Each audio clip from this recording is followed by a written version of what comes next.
Thank you very much, Mr. President. Ladies and gentlemen, good evening. Assalamu alaikum. Lovely to see you all here tonight. We are having a very entertaining night, are we not, with some very interesting things being said from the other side of the house tonight. Let me begin by saying, as a Muslim, as a representative of Islam, I would consider myself an ambassador for Islam, a believer in Islam, a follower of Islam and its Prophet. So, in that capacity, let me begin by apologizing to Anne-Marie for the Bali bombings. I apologize for the role of my religion and me and my people, for the killing of Theo van Gogh, for 7/7. Yes, that was all of us. That was Islam, that was Muslims, that was the Quran. I mean, astonishing claims to make in the very first speech tonight, on a day like today, where the Conservative Prime Minister of the United Kingdom is having to come out and point out that these kind of views are anathema. And I believe you're trying to stand for the Labour Party to become an MP in Brighton.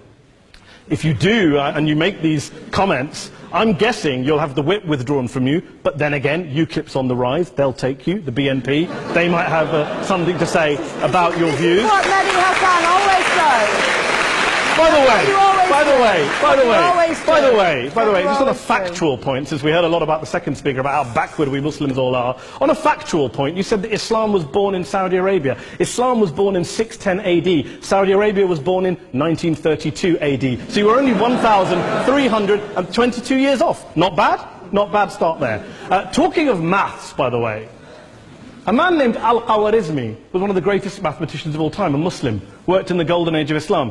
He's the guy who came up with not just algebra, but algorithms. Without algorithms, you wouldn't have laptops. Without laptops, Daniel Johnson tonight wouldn't have been able to print out his speech in which he came to berate us Muslims for holding back the advance and intellectual achievements of the West, which all happened without any contribution from anyone else other than the Judeo-Christian people of Europe. In fact, Daniel David Levering, the author of the Pulitzer Prize-winning historian and author of The Golden Crucible, points out that there would be no Renaissance, there would be no Reformation in Europe without the role played by Ibn Sina and Ibn Rushd and some of the great Muslim theologians, philosophers, scientists in bringing Greek texts to Europe.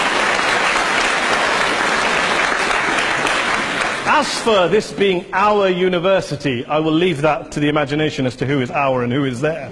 I studied here too.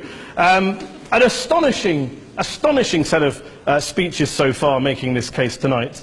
A mixture of just cherry-picked quotes, facts and figures, self-serving, selective, a farrago of distortions, misrepresentations, misinterpretations, misquotations.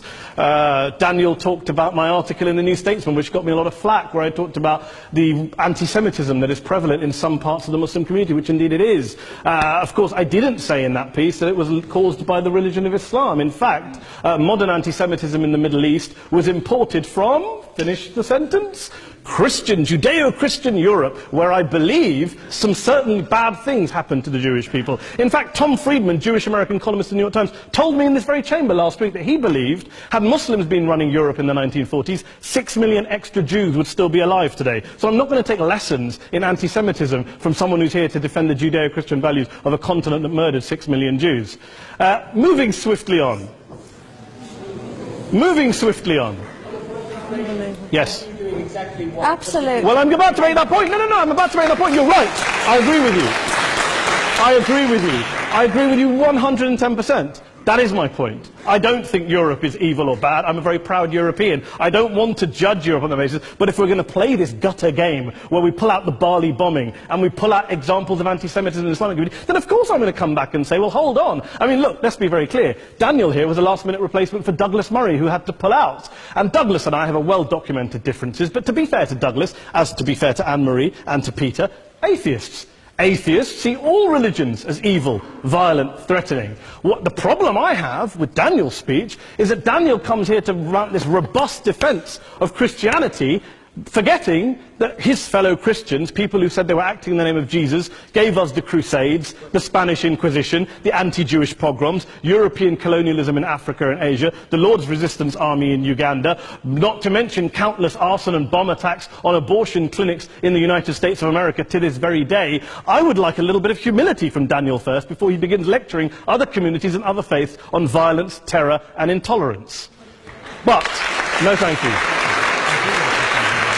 Some water. But I would say this, to address the gentleman's very valid point here, I'm not going to play that game. I don't actually believe that Christianity is a religion of violence and hate because of what the LRA does in Uganda or what Crusaders did to Jews and Muslims in Jerusalem when they took back the city in the 12th or 13th or whatever century it was. I believe that Christianity, like Islam, like pretty much every mainstream religion, is based on love and compassion and faith. I do follow a religion in which 113 out of the 114 chapters of the Quran begins by introducing the God of Islam as a God of mercy and compassion. I would not have it any other way. I don't follow a religion which introduces my God to me as a God of war, as some kind of Greek God of wrath, as a God of hate and injustice. Not at all. As Adam pointed out, you go through the Quran and you see the mercy and the love and the justice. And yes, you have verses that refer to warfare and violence. Of course it does. This is not a motion about pacifism. I'm not here to argue that Islam is a pacifistic faith. It is not. Islam allows military action, violence in certain limited contexts. And yes, a minority of Muslims do take it out of that context. But is it religious? We talked about Woolwich. Daniel and Anne-Marie have suggested that it's definitely religion that's behind all of this. Well, actually, what I find so amusing tonight is we're having a debate about Islam. And the opposition tonight have come forward. We have a graduate in law, a graduate in modern history, a graduate in chemistry. And, you know, I admire all of their intellects and their abilities, but we don't have anyone who's actually an expert on Islam, a scholar of Islam, a historian of Islam, a speaker of Arabic, even a terrorism expert or a security expert or a pollster, let alone to talk about what Muslims believe or think. Instead, we have people coming here, putting forward these views, putting forward these sweeping opinions. Listen to Professor Robert Pape of the University of Chicago, one of America's leading terrorism experts, who, unlike our esteemed opposition tonight, studied every single case of suicide terrorism between 1980 and 2005, 315 cases in total. And he concluded, and I quote, "There is little connection between suicide terrorism and Islamic fundamentalism or any of the world's religions. Rather, what nearly all suicide terrorist attacks have in common is a specific secular and strategic goal to compel modern democracies to withdraw military forces from territory that the terrorists consider to be their homeland." And the irony is, when we talk about terrorism, the irony is that the opposition and the Muslim terrorists, the Al-Qaeda types, actually have one thing in common. Because they both believe that Islam is a warlike, violent religion. They both agree on that. They have everything in common. Osama bin Laden would be nodding along to everything he's heard tonight from the opposition side. He agrees with them. The problem is that mainstream Muslims don't. The majority of Muslims around the world don't.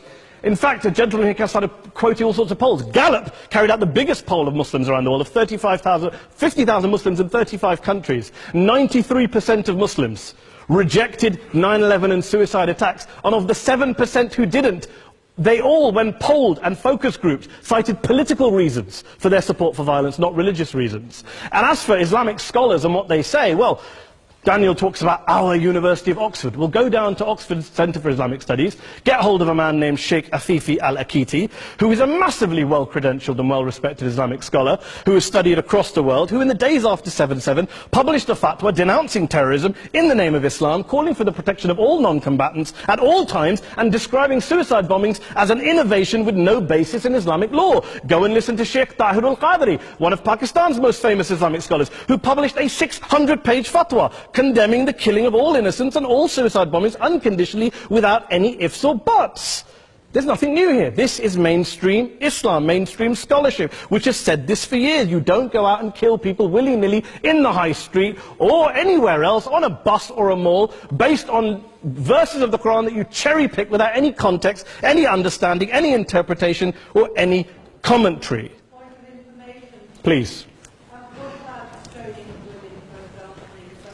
Well, it doesn't happen apparently. I didn't say it doesn't happen at all. I never said it didn't happen. I don't blame Islam. Yes, it's a very good point. And a lot of us are campaigning against that. And we're campaigning against it in the name of Islam. We're campaigning against it in the name of various interpretations of Islam. Anne-Marie comes and scares us with her talk of Sharia law. I would like to see the book of Sharia law. It doesn't exist. People argue over what Sharia law is. And you empower the extremists by saying there is only one version. You empower them all. I don't believe you took any interruptions, Anne-Marie, so I think you should stay there for a moment. Several countries. Here's what we're dealing with. Here's what we're dealing with. We are dealing, I took your point. Here we are dealing with a 1400-year-old global religion, followed by 1.6 billion people in every corner of the world, a quarter of humanity, of all backgrounds, cultures, ethnicities, and yet the opposition tonight wants to generalize, stereotype, smear, in order to desperately win this debate. And here's my question, if we're going to generalize and smear. If, okay, people say yesterday's bombers, and we've got to be careful, there's a trial going on, were yesterday's attackers, motivated by Islam? Big debate. I don't believe they were. Let's say they were. Let's say Faisal Shahzad, the Times Square bomber, was motivated by Islam. Let's assume, for sake of argument, that Richard Reeves, the shoe bomber, was motivated by Islam. If Islam is responsible for these killings, if Islam is what is motivating these people, and Islam is therefore not a religion of peace, a religion of war, then ask yourself this question: why aren't the rest of us doing it? Why is it such a tiny minority of Muslims are interpreting their religion in the way that the opposition claim they are? Let's assume there are 16,000 suicide bombers in the world. There aren't. Let's assume there are for the sake of argument. That's 0.001% of the Muslim population globally. What about the other 99.99% of Muslims who the opposition tonight either ignore or smear? The reality is that the rest of us aren't blowing ourselves up tonight. The reality is that the opposition came here tonight not worried about the fact that me and Adam might pull open our jackets and blow ourselves up tonight because we're followers of a warlike warrior religion which wants to take over Europe and Daniel's university. The issue is this. The issue is this. Unless the opposition can tell us tonight, and Peter Atkins is here, one of our great atheist intellectuals, can tell us tonight, can answer this question tonight: why don't the vast majority of Muslims around the world behave as violently and aggressively as a tiny minority of politically motivated extremists? Then they might as well give up and stop pretending they have anything relevant to say about Islam or Muslims as a whole. Ladies and gentlemen, let me just say this to you. Think about what the opposite of this motion is. If you vote no tonight, think about what you're saying the opposite of this motion is. That Islam isn't a religion of peace, it's a religion of war, of violence, of terror, of aggression. That the people who follow Islam, me, my wife, my retired parents, my 6-year-old child, that 1.8 million of your fellow British residents and citizens, that 1.6 billion people across the world, your fellow human beings, are all followers, promoters, believers in a religion of violence. Do you really think that? Do you really believe that to be the case? They say that in the Oxford Union, the most famous debate was in 1933, when Adolf Hitler looked out for the result of the King and Country motion, where they voted against fighting for King and Country, and Hitler was listening out for the result. Well, tonight, 80 years on, there are two groups of people around the world who I would argue are waiting for the result of tonight's vote. There are the millions of peaceful, non-violent, law-abiding Muslims, both in the UK, Europe, Asia, Africa and beyond, who see Islam as the source of their identity, as a source of spiritual fulfillment, of hope, of solace. And there are the phobes, the haters, the bigots out there who want to push the clash of civilizations, who want to divide all of us into them and us and ours and their. Ladies and gentlemen, I urge you all not to fuel the arguments of the phobes and bigots. Don't legitimize their divisions. Don't legitimize their hate. Trust those Muslims who you know, who you've met, who you hear, who don't believe in violence, who do want you to hear the peaceful message of the Quran as they believe it to be taught to the majority of Muslims, the Islam of peace and compassion and mercy, the Islam of the Quran, not of Al-Qaeda. Ladies and gentlemen, I beg to propose this motion to the House. I urge you to vote yes tonight. Thank you very much for your time.